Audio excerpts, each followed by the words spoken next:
आगामी अकादमिक सत्र 22-23 के लिए गणित की वार्षिक योजना। नेशनल एजुकेशन पॉलिसी इस बात को हाईलाइट करती है कि देश के करोड़ों बच्चे बुनियादी साक्षरता और संज्ञान में महारत हासिल कर पाने से छूट गए हैं। तो इसी के उद्देश्य की प्राप्ति के लिए निपुण भारत मिशन को लाया गया है, जिसका यही लक्ष्य है कि सभी बच्चे बुनियादी साक्षरता और संख्या ज्ञान में महारत हासिल करें। ये कौशल इसलिए ज़रूरी हैं क्योंकि इन कौशल को सीखे बिना आगे का सीखना संभव नहीं है, और इन कौशलों को थोड़े कच्चे पक्के में नहीं, इन्हें महारत मास्टरी हासिल करनी होगी। ये कौशल है मौखिक भाषा, पठन, लेखन, समझ के साथ पढ़ना, और गणित में बात करते हैं तो संख्या ज्ञान और संक्रिया, जिनका वो दैनिक जीवन में बच्चे अपना उपयोग कर सकें।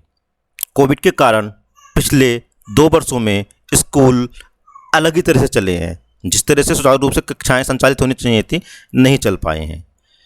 उदाहरण के लिए क्लास 3 में बच्चे प्रोन्नत तो कर दिए गए हैं, पर बस 1 और 2 की दक्षताओं के साथ उस तरह से काम नहीं हुआ है जिस तरह से होना चाहिए था, और बिना बुनियादी दक्षताओं के आगे की पढ़ाई में उनके लिए बहुत ही ज़्यादा बाधा होने की संभावना है।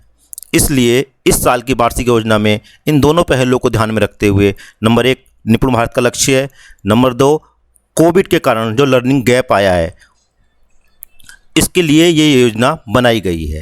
यानी क्लास 3 के बच्चों को क्लास 1 और 2 की दक्षताएं पर भी काम करना होगा, क्लास 2 के बच्चे को क्लास 1 की और 2 की दक्षताओं पर काम करना होगा, क्लास 1 के बच्चे स्वाभाविक ही होंगे। इसी बात को और थोड़ा माइन्यूट लेवल पर समझते हैं डिटेल में, तो आप देखेंगे कि 2023 में कक्षा 1 के जो बच्चे होंगे वो कक्षा स्तर पे उनके साथ कार्य कर रहे होंगे, हम कक्षा 2 के जो बच्चे होंगे उनके साथ हम प्राथमिकता पे काम कर रहे होंगे। तो प्राथमिकता कहने से मतलब ये है कि बुनियादी और पूर्व कक्षाओं की दक्षताओं को लक्षित दक्षताओं में शामिल किया गया है इस साल के लिए उन्हें, और अगले अकादमिक वर्ष में बुनियादी दक्षताओं के साथ कक्षा स्तर की सभी दक्षताओं को पूरा कर लिया जाएगा, यानी वो स्वाभाविक हो जाएंगे। जब मैं स्वाभाविक बोल रहा हूँ तो इसका मतलब ये है कि पहले क्लास की कुछ बुनियादी दक्षताओं को भी पूरा लेंगे हम, और उस स्तर की सभी दक्षताओं को शामिल कर लेंगे। यानी नेक्स्ट ईयर क्लास 3 में क्लास 3 की दक्षताएं तो होंगी उन्हें हम पूरा कर रहे होंगे, और साथ में अगर क्लास 2 की कुछ दक्षताएं बची हुई हैं उनको भी पूरा कर रहे होंगे।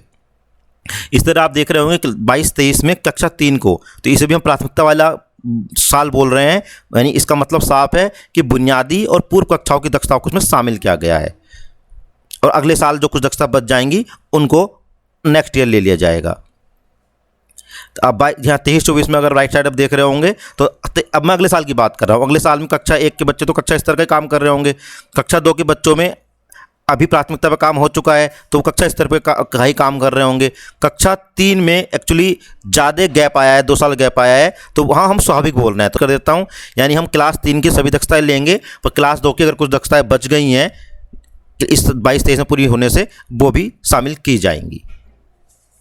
तो ये हमारा जो ये लर्निंग गैप है और जो निपुण भारत 2025-26 तक हमें लक्ष्य तक पहुँचना है उस ओर चलने के लिए कदम है। तो इस साल अगर हम देखें कि 22-23 में क्या उच्च लक्ष्य दक्षता है कि कहाँ तक हमें गणित के कक्षाओं में पढ़ाना है, तो क्लास 2 के लिए जो निर्धारित की गई है संख्या ज्ञान में 99 तक संख्याओं के साथ काम कर रहे होंगे। संक्रियाओं में जोड़ व घटाव 2 अंक का, गुणा भाग 1 अंक का, ज्योमेट्री और मापन में आकृति और रेखा को पहचानना अमानक इकाई के उपयोग पर काम करेंगे। डाटा हैंडलिंग में डाटा के दस्तावेज पर काम किया जाएगा। कक्षा 3 की बात करें तो संख्या ज्ञान में 999 तक की संख्याओं पर काम करेंगे। संक्रिया में जोड़ व घटाव 2 और 3 अंकों का, गुणा भाग 1 अंक का। आप देख रहे होंगे ज्योमेट्री और मापन और डाटा हैंडलिंग में रिक्त स्थान दिखाई दे रहा है, क्योंकि जो संख्या 999 तक पहुंचना है ये हम 1 से पहुंच रहे हैं, तो 1 से 999 तक एक साल में पढ़ाना अपने आप में एक बड़ा कार्य हो जाता है, और संक्रियाओं पे भी। और यही हमारी बुनियादी दक्षताएं गणित के लिए। यानी कक्षा 3 में संख्या ज्ञान और संक्रिया फोकस किया गया है। इन्हीं दक्षताओं को 60 शिक्षण उद्देश्यों में ब्रेक किया गया है, जिस पर हम पूरे साल भर काम कर रहे होंगे वार्षिक योजना के अंतर्गत। जो ये बची हुई दक्षताएं हैं इनको आगामी वर्ष में पूरा करते हुए क्लास 3 की सभी दक्षताएं हम पूरा कर रहे होंगे, यानी 23-24 के प्लान में। अभी आप देख सकते हैं आपके सामने डिस्प्ले हो रहा है कि डिटेल में जो मैंने अभी बताया कि किस डोमेन में हम क्या क्या 22-23 में बच्चों को पढ़ा रहे होंगे, क्लास 2 में और क्लास 3 में।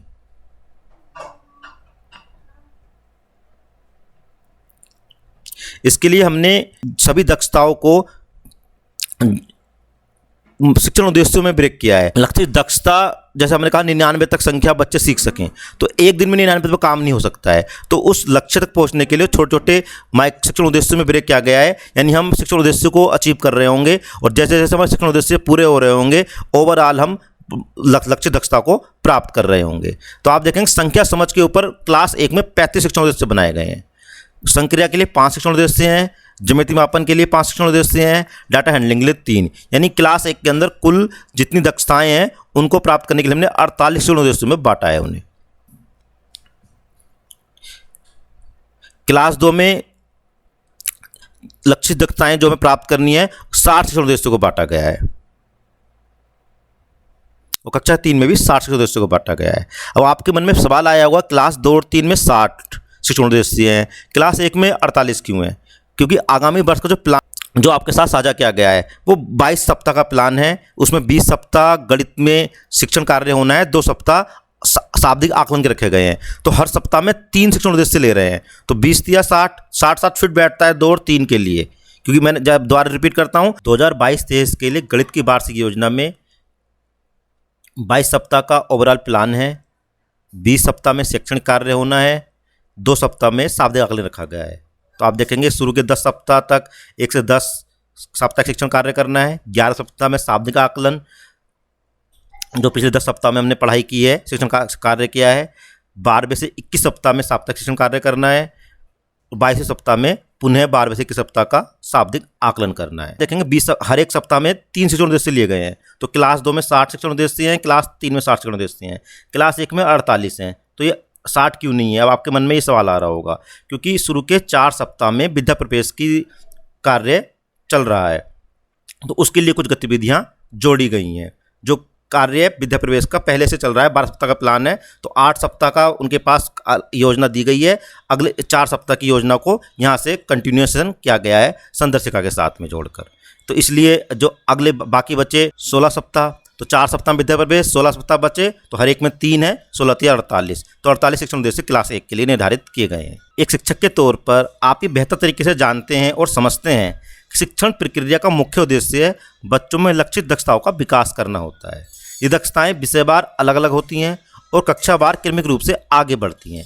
हमें यह समझना बहुत आवश्यक है कि कक्षावार दक्षताओं का विकास किया जाना अपेक्षित है। ELPS सिद्धांत के अनुसार गणित के संचयी प्रकृति और सोपान क्रमिकता को ध्यान में रखते हुए लक्षित दक्षताओं पर योजनाबद्ध तरीके से कार्य करने के लिए दक्षताओं को कक्षा 1 में 48 शिक्षण उद्देश्यों में, कक्षा 2 में 60 शिक्षण उद्देश्यों में, कक्षा 3 में 60 शिक्षण उद्देश्यों में विभाजित किया गया है।